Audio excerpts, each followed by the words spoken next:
So, do you want to get more out of ChatGPT? Do you want to save more time? Do you want to get better results? Well, that's what this video is going to do. This video is part of my course, Essential ChatGPT, and I do recommend you watch the other videos in the series. I will put the links below for you so you can catch up with the other videos. Anyway, let's go to the course now. Let's now have a tour of ChatGPT. But before that, let me just make an important note. As with all software companies introduce new features. They also sometimes just move things around. So what I'm going to show you now is correct as at January 2026. But who knows, some things may well have changed and there'll be new features. So let's go through what we can see straight away.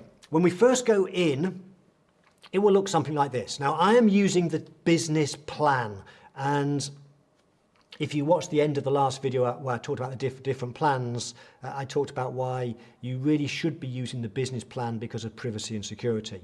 But it may be that for now you're on the free plan, and it may be on the free plan there's a few things you won't see. And if there's something that I show you that you can't see, it may well be simply because you would need to upgrade your plan if you want those features. So this is what it looks like. And we have a left-hand menu bar, which we can close the sidebar. And then if we hit the little icon in the top left, we can open it back up. So this just simply opens and closes the sidebar. What do we see in the sidebar? Well, first of all, we can start a brand new chat, and there are keyboard shortcuts as well. We can start a chat. And if we start a chat, it's here where it says ask anything, where we ask our question. We start our chat. So when I had that example of financial data analysis, I would just copy and paste my prompt into here. Okay, we'll come back to that. Let's go back to the sidebar and continue. So we've got a new chat. The next thing is to search chats. This was a new feature they brought out about a year ago, which I found really useful. Why? Because as you use it a lot and as you create brand new chats, you'll soon find that there'll be a time where you're thinking, I want to go back to that chat I did a couple of months ago, but you can't remember what the chat was. So click on search, and then if I'm looking for something like financial data analysis, I know there's a prompt I did based on that, and you can start typing and it'll go and start searching through your past chats and suggest things. This can be useful, and then you can go straight to the particular chat. That's the search. Next we have the library. Now what this is a library of images that we've created. So ChatGPT does allow you to create images, and I think this is a really powerful feature, particularly if you want to create social media images and so on. And when you create images, then you can access them at a later date in the library of images that you've created. Codex is a feature for programmers, developers. I'm not going to even click on that button. Atlas is the brand new browser from OpenAI, and this is really powerful. They introduced it in late October or early November 2025. It's still in beta mode, and it's outside the scope of this training, but I will be doing some training on ChatGPT Atlas. Then we've got the next section, which we can minimize, is our custom GPTs. And I'll talk about this later on towards the end of the course. This is an advanced feature, but can be really cool. The next section is projects, and this is basically smart folders, and it's a way of keeping your chats organized, but there's so much more to projects. I think my favorite feature of ChatGPT. They brought it out about a year ago, and there's some extraordinary things that we can do with projects when we learn how to use them. And then we have our list of chats, and mine would go on for pages and pages because I've been using this since 2023. I have hundreds of chats. I use it every day. That's the sidebar, And then at the bottom of the sidebar is where you access your settings. And we're going to come back to settings later. We'll go through all of the key settings that you need to do to set it up the right way for you. So that's the sidebar. Let's now just close that and look at what else can we see here. So the next thing we have is over in the top left, we have ChatGPT, and it will then show you the model. And if I select the drop down, this is where you can pick different models. And currently we're on GPT 5.1. And when we drop down, we have some different options we can choose. When they brought out GPT-5 at the start of August of 2025, it was a complete change to the previous models, the legacy models. Prior to August 2025, in the year leading up to then, there was a lot of different models that we could choose from, which was good and bad. It got a bit confusing. And these are the legacy models. And there is a setting we'll come to later. In settings, if you want, you can still access the legacy models. So this would include, prior to GPT-5, 4.0, 4.1, 03, 04 mini. Now this drop-down list does seem to change quite a bit. They keep changing this, so which models you can access is going to depend on what they decide to let you have access to. But essentially, if we go prior to August 2025, we had, in the year up until that, OpenAI were developing two types of models. There was the GPT series, of which 4.0 and 4.1 were the later ones. Originally, they released GPT-3, then 3.5, then 4, and then 4.0, which was a huge step jump in, I think, 2024, and then 4.1. And these were kind of the normal models. And they would generate a response usually within a second. Then they started to develop the thinking models, the O series, and we had 03 and 04. And what the thinking models do is they take longer to get the response because it thinks things through more carefully. And the thinking models are better for things like analyzing financial data, for strategic thinking, and you tend to get a better result. Does that mean you always need to use them? No, because sometimes you don't need to have that deep thinking. If it's just simply to, let's say, write a blog post, the normal model would have been fine. But sometimes thinking can yield a better result. Usually when there's detailed analysis required, multiple steps, financial data analysis. That was the legacy models. Now what they did with 5 and now 5.1 is they can effectively brought all that together into just one model. So let me just shut down the legacy models for a second. And so we now have just GPT 5.1 on auto. And what that means is that when you send your prompt off, it's going to read your prompt and it's going to make a decision based on your prompt as to the level of thinking that it needs to do.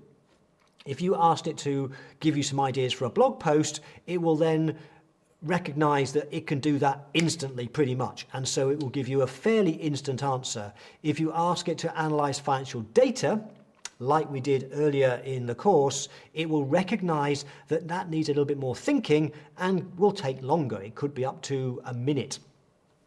And so auto, which is usually what you'll use, what I've got ticked right now, is telling ChatGPT that it can decide what level of thinking. But you also have a bit of control because if you want, you can decide that you do want it to answer straight away, which is, if I remember right, later on in the demonstrations, I tend to use instant for demonstrations because I just want to show you what it can do.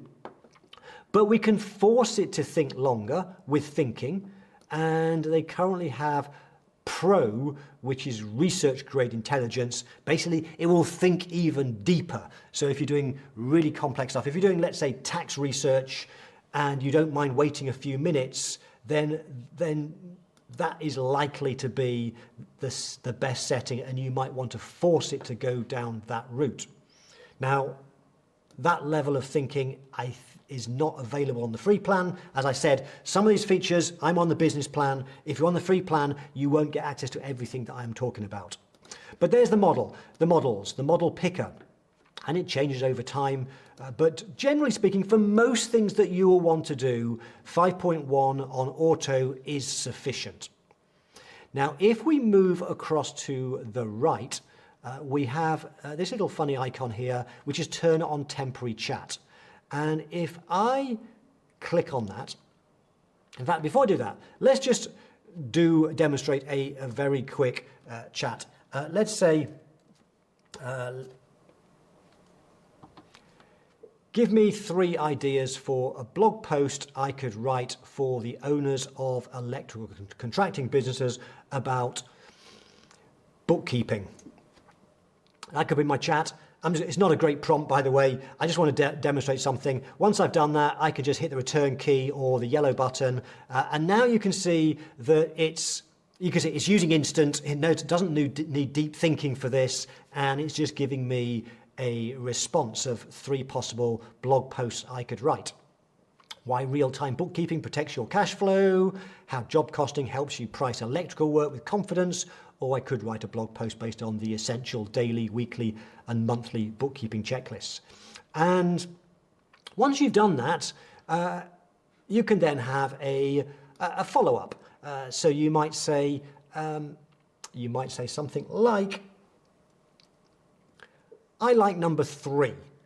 Give me a 5-step outline for this particular blog post.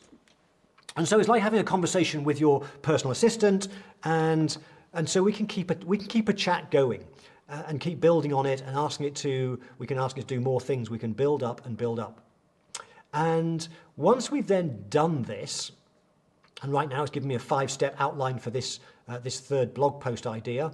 Once we've done this and finished with it, if I open up the sidebar and go to my chats, I have a chat called Blog Ideas for Contractors.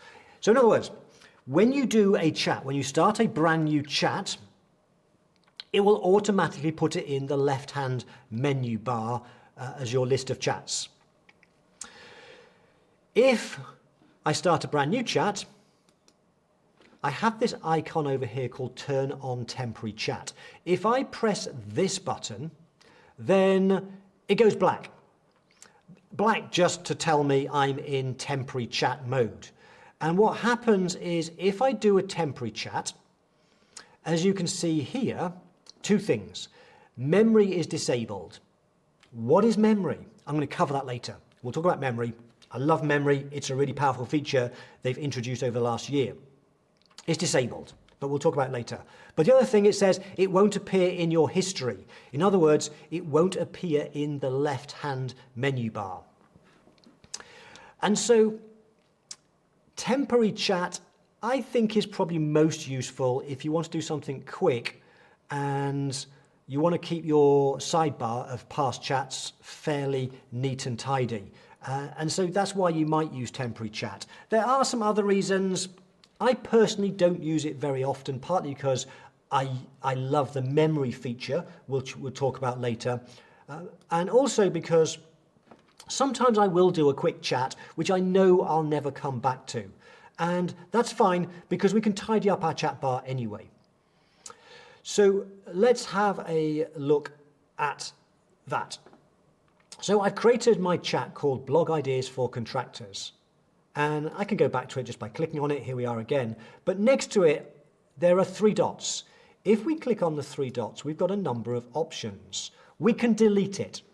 And one of the things I do, usually every week or so, is I will go through and delete chats that I don't need anymore. And that's why I don't use temporary chat. I just do my chat, I put it in the sidebar, knowing I can always delete it anyway.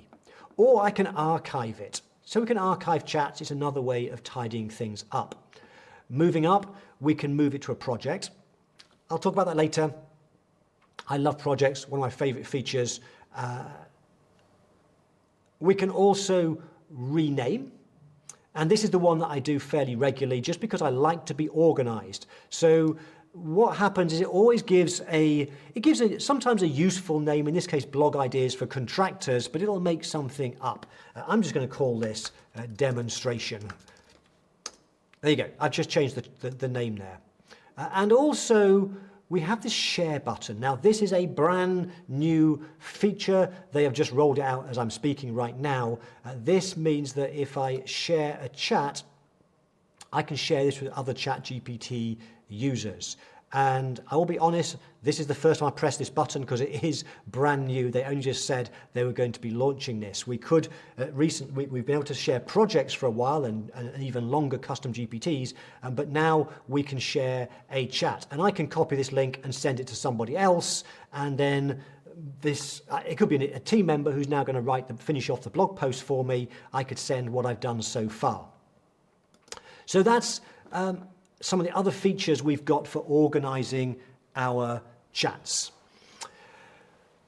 What I'm going to do in the next video is, having done a chat, and let me just hide the sidebar. Now we've done this chat, there are a number of options open to us that I want to walk through. And these are some really powerful things here that we can do. But let's do that in the next video.